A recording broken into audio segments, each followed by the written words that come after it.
Back in the 90s, the sexy word around was multimedia, and then it became new media. Today, the sexy word is social media. Now, my guest for today is an expert about everything that's got to do with social media. He's the founder of SpurPress.com. His name is Kenneth. My name is Syed Fardina Omar, and you are watching In Person.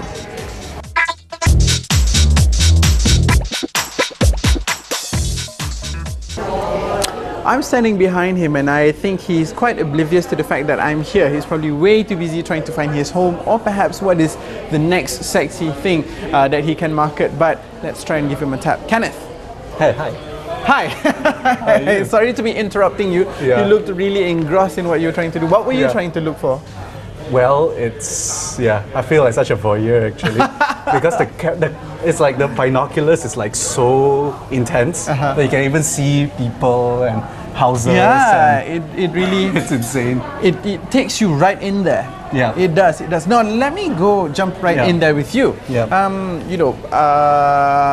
Tell us, first of all, about what you do and what sets you apart from the rest of the people out there that are doing similar things to you. Yep. Basically, I run a company called SpurPress, and SpurPress is basically a web consultancy / online services arm that specializes in making websites make money. And what sets us apart is with a lot of the different industries in Malaysia, and a lot of different online marketing sort of agencies in Malaysia, they don't actually promise you ROI. They may claim they promise you ROI, but honestly, the internet is not an income stream for these people. It's like, right, I see. It's in a sense normally just a face. Yeah, it's what they call the brochure site era.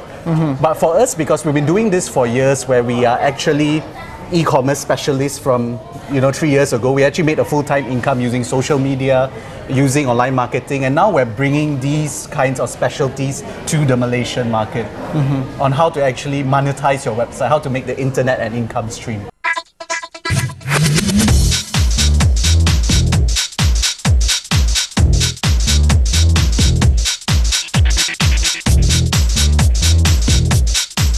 Right, but before that, let's just take a step back.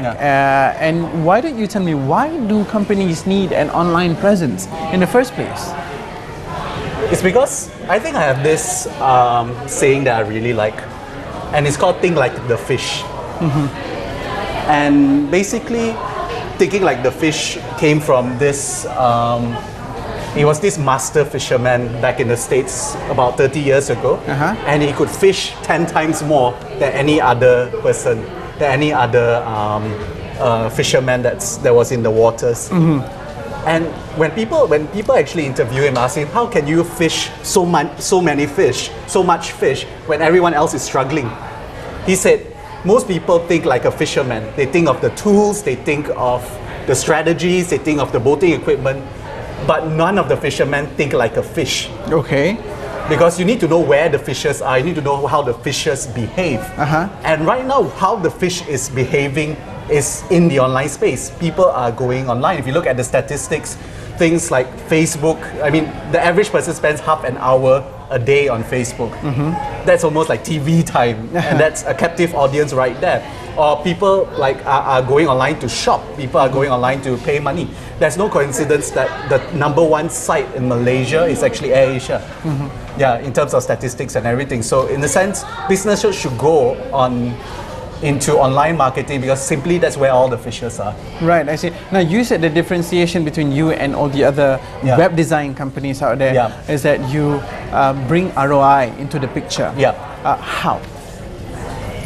We basically, in a sense, we have best practices that we have from the States, because previously my company catered only to people in the US, and basically we catered to like 12 different countries before we came to Malaysia. And in a sense, there's a lot of best practices there that you don't see over here. Right.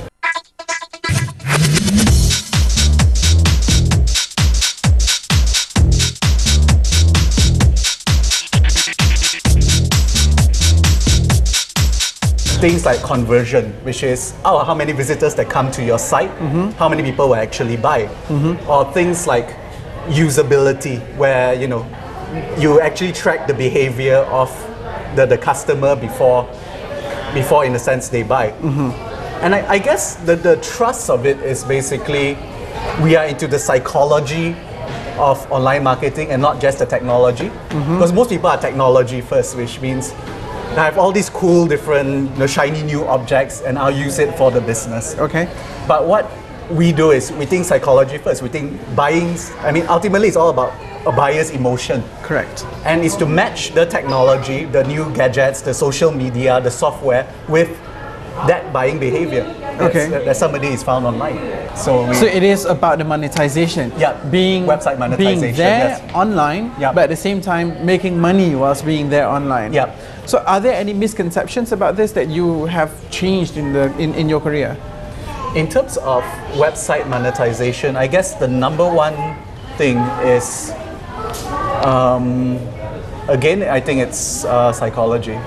It's all about the psychology. But I think it also is, what I realize is, business owners tend to fall into two different categories. The first category is, internet sucks, let's not go there, let's not even touch it. You know, it's a waste of time. And the other person over here is like, the internet is magic. Yes. The internet will magically, I push a button and money falls from the sky and everything. Or I set up a website and magically something will appear. But what people fail to realize is the internet follows the same set of business concepts, the same set of business rules that the rest of the world follows. Just because the internet doesn't mean it is exempt from the rules. Right, I see. And the rules of business includes, the rules of marketing or resource allocation or, most people think because the internet is free, the effort I put in should also be free. But that's not the case, because if the internet is free, it means there's more competition because the barriers of entry is so low. Which means you need to work even harder in order to get that piece of the pie. So most people don't actually see that. So that's the thing that people don't realize. So people think that internet is a free space and therefore it should be easy. No, it means a free space means more competition, more players, and stakes are higher. I see. Okay, so we are going to go for a very short break right now, but when we come back, we're going to go into the personal side of things and see how you motivate yourself and what we are doing here, having this interview in the KL Tower. Stay with us on In Person.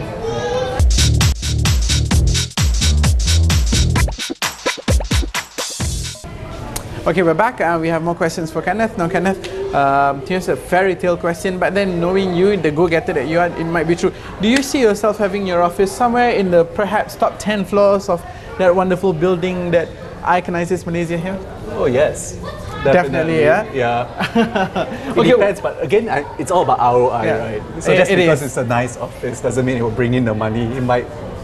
Correct. Yep, you're right. Well, whilst we love talking about tall buildings and the fact that we are standing here and looking at that. This is not the first time that you've had, actually, let's have a seat. Okay, sure. This is not the first time that we've actually had this view here. Because we are here doing this interview because a very significant event in your life took place here. But it still revolved around technology and your expertise. So tell us about this wonderful story. You're going to love this. I think what happened was 3 years, actually more than 3 years ago, 5 years ago, I saw this really hot girl and basically I fell in love with her because, she's hot and, people nickname her Fiance after a while, but she was really, really, she was beautiful and in a sense she was the woman of my dreams. And what happened is naturally when people fall in love, first they get engaged. Correct. And then after that comes the reality. How can I pay for the wedding? And out of desperation, it was actually about 3 months before the wedding. I left a previous job. I left quite a high-paying job actually because I didn't agree with the company principles. But what happened was I came out and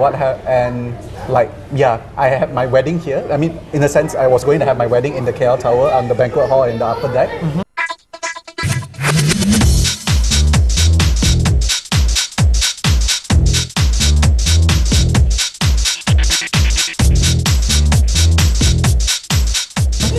There was still payments to be made.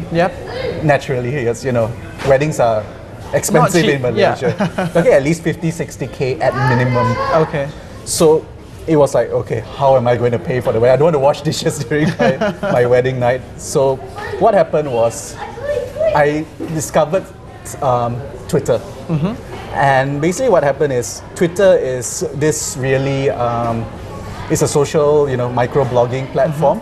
And at that time, I had no clue that it was going to go big. It was at the time where Twitter was actually at the crest of going big, but it wasn't big yet. Yep. And at that time, Twitter had more followers than Facebook and all those things. And so what happened was, I wonder what happened if I go on Twitter to find clients in order for me to finance my wedding, because I was a copywriter then, and I did pretty well in my copywriting stuff. And I was like, okay, I need to get a freelance, work in order to pay for the wedding.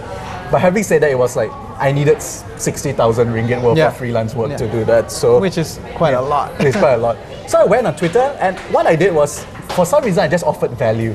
That means I offered marketing advice, I offered copywriting advice, because that's what I do for a living.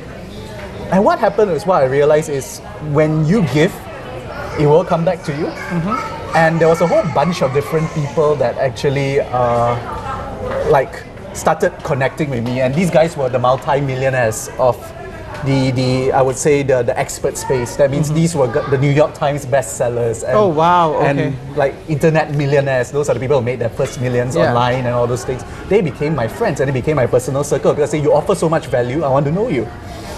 And what they suggested to me, and that's in a sense the power of networking, because you don't know what you don't know, and people open doors for you, even in terms of your perceptions and everything. So what happened was, I actually, they asked me, why don't you come up with an information product? And information product is basically a product where you sell information to the general public about a specific thing. And because I was already having success with Twitter and with social media, because not only did I knew these people, but I was actually getting deals from it and all those things, I came up with a product on how to really monetize social media. So I remembered I spent like 2 nights, or maybe actually it was 2 nights of filming it. And what's really interesting is, once you actually take action on something, things do fall into place. Because I think one of my favorite sayings is, version 1 is better than version none. Right. And in a sense, so I took action, and what happened was, one of the top TV studios in Malaysia actually say, hey, I like your story, why not I do the videos for you free? And people are like, hey, let me set up your blog free. Let me do it. That shows you the power of the network that social media has. You give value, people know you, people will help you. It's all about leveraging. It's all about leveraging. And we actually leverage strategic partners. And I said, hey, if I sell my product, if you actually help me sell my product, you push it to your database, because all of them have databases of various numbers, you will get 50% of the commissions. So that's what I told, that's the reward for you. And what we did this thing called the product launch, where basically you actually gather a whole group of people together, and they will actually send out notifications to their database or to their people that say, hey, this product is out now, go get it. And what happened later was just amazing. It was just amazing. We broke even in 5 minutes. In 5 minutes? Yeah. We made our first sale in 30 seconds. The first 30 seconds where we actually make the site go live, because the site was closed, because we didn't want sales prematurely. So we put the site up. We got our first sale in 30 seconds. We basically broke even in 5 minutes. And again, social media, you don't really cost that much. You cost a lot of time, but financially, it was probably, we spent a few thousand ringgit max on that. And we were profitable within half an hour. We made enough to pay for the wedding within, I'll say, a month. And what was really amazing after that is, after the wedding, when we went on our honeymoon, and because it's the internet, you make money while you sleep, because of the e-commerce and everything. What happened was, we made enough for the honeymoon when we came back. And that's without doing anything. That is amazing. So I think it's really God's grace that, it's His favor. So what would you say, at this point in time, listening to such great success stories, what would you say is, in your opinion, your own personal greatest success story? Basically marrying Laura. And of course the story ended well. We made enough to fund the wedding. Of course, we took a month to actually plan the wedding after that, because that's the only time and the resources we have. You had 3 Which shows months. it can be done. It can be done in 1 month. So we had like photographers. Come on, if Kenneth, you can turn something profitable within half an hour online, I'm sure a wedding in a month is a piece of cake for you. But let's talk a little bit about some of the inspirational figures that swims around in your head. Who are your heroes? I think the one that's top of mind is Steve Jobs. R.I.P. Steve Jobs. R.I.P. Steve Jobs. Yeah, because he just passed away. Yeah. I mean, I was really moved because recently, I guess, our business was not quite this successful until fairly recently. And a lot of it was because I read a book about the life of Steve Jobs and more of his mindset. I think it was called Inside Steve Jobs' Brain. And it was an unofficial autobiography. It was very sloppily written. It was just a compilation of blogs, people trying to cash in. That was many years. It was it's probably a book that was 3 or 4 years old. Okay. But what it did was it gave an overview of how he thought. And one of the things he said was, don't be afraid to start from scratch. And at that time, our business, we had like 3 or 4 different divisions, but they were all not making money because what I realized is focus is finite, which means if you only have enough resources for just one project or just 2 projects at a time. If you do 4 or 5, it's not going to steamroll. It's not going to, let's say a rolling stone gathers no moss. And what we realized is, hey, even though we invested so much time, resources, energy into all these parts, let's shut everything down except the most profitable part, which was the online services part. And it was after that there was just a tipping point. Suddenly, there was interviews on, BFM and media coverage and all those things, and the in a sense the sales came in, the people came in, the clients came in, and so Steve Jobs was one of them. I love Sir Richard Branson. In fact, I know that if you are willing to spend 25,000 US, he can host you in Necker Island with a group of entrepreneurs. It's actually an entrepreneurial gathering that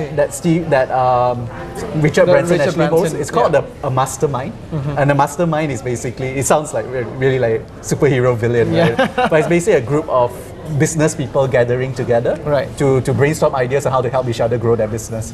So I don't know how these guys did it, but they managed to get Sir Richard Branson to personally host that. So you can do it for 25,000. 25,000 USD. Yeah, which is not much money if you actually think. Because you get to be personally hosted by Richard Branson. You get to learn from him. Right? So Sir Richard Branson, I mean, it sounds like cliches, the entrepreneurial cliches, or Warren Buffett. And, one can only absorb so much from the success stories of these other people. Now we have to go for a very short break again. 25,000 USD, something tells me that this man can probably turn it up in say 2 months after discovering something new again online. Okay, stay for more of Kenneth Yu on In Person.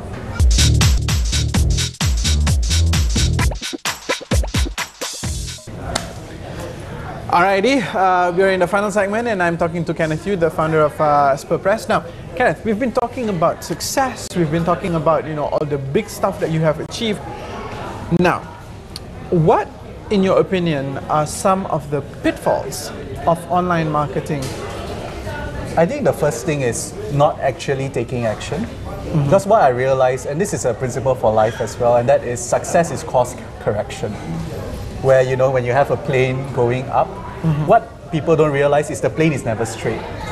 And if you don't actually align the plane, you will never get to your destination. But unless you launch, you won't even make a first step towards your destination in the first place. And online marketing is the same, simply because it's such a new medium.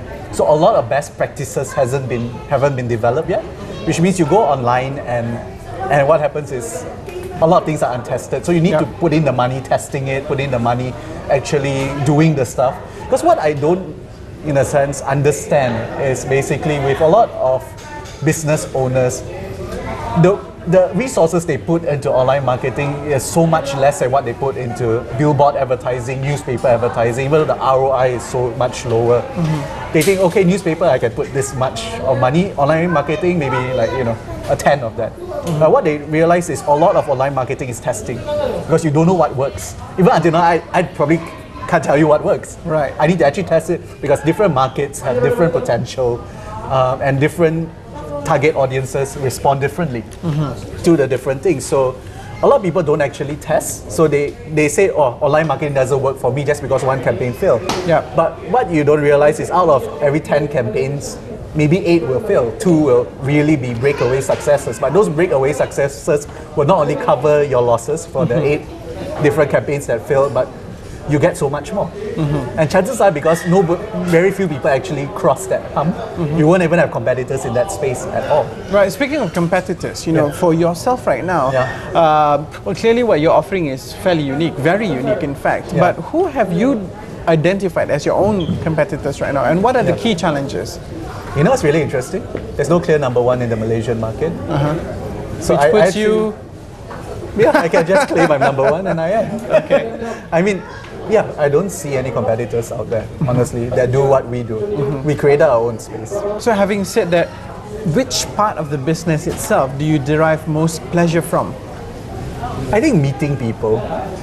And I think I've been really blessed, especially recently, that because what I realized, and this is a new discovery, is you actually categorize your clients into 3 different categories. First, your ideal clients. It means the clients you absolutely want to work with. It's not necessarily a monetary thing. Like, you know, my ideal clients, they are in the millions, but you know, that's not the exclusive thing. So give us an example of who would an ideal client be for you? It will be a person who actually wants to grow the business. Okay. That's one. Who is integrous, who has integrity, that's, you know, who's above and beyond a lot of the muck that you see in the business. It's people who are somewhat educated about the online space. They're not in the online marketing is rubbish category. Because so I don't want to waste time education. Side, I don't want to waste time educating if necessary. Ideally, I mean, I welcome the big clients because, you know, they have the pay the bills. They pay the bills, the biggest budgets. But I like people who have passion with what they do. And yeah, I think that's really my ideal client. So the other 2 categories, there's another category which is the not ideal client, but I'll do business with them anyway. So either they fall out of the $1 million range, or they may not be that educated about online marketing, but they're teachable, or, you know, they have respect for what I do. Because it's very hard to explain yourself to somebody who doesn't respect what you do. They say, okay, I want to be on front page on Google by tomorrow. You know. Okay, that's just being silly. Yeah, that's being silly. Now, final question here. The thing about, you know, operating in the techno-global sphere is that it is brutally rapid in change. How would you sustain your business and remain relevant and keep pushing the boundaries if the boundaries are racing ahead faster than you can catch up with them? I think one is to systematize your business in such a way where you don't really need to take care of a lot of these nitty-gritty details. Because I think you can always hire people to do the research for you and give you the research findings. You can hire people to test for you. Of course, a lot of things you need to immerse yourself in the different things. I think in Malaysia, the thing with Malaysia is, even though it's catching up fast, it's still catching up. Okay. Which means whatever's working in the States now will probably work in Malaysia for the next 2 years or 3 years. So it's almost like, so in a sense, it's kind of easy for you because look at the States, whatever that's happening there 3 years down the road, they'll be here. So you are well prepared for that already. Yeah, because I'm a cyber Robin Hood, you know, I rob from the rich countries, I give, you know, to the Malaysians. So that's I see. Okay, it sounds like a very sustainable and very exciting business venture that you're in right now. So we can only wish you the very best of luck. And thank you so much for spending time today with me. You've been with me, Side Friday Norma, and I've been with the founder of Spur Press, Kenneth, who is also one of the speakers at the BFM Enterprise Breakaway, which is why we are talking to him today. He is up there, which is why we're talking to him today. You've been watching In Person, and we will see you again soon. Take care, bye-bye.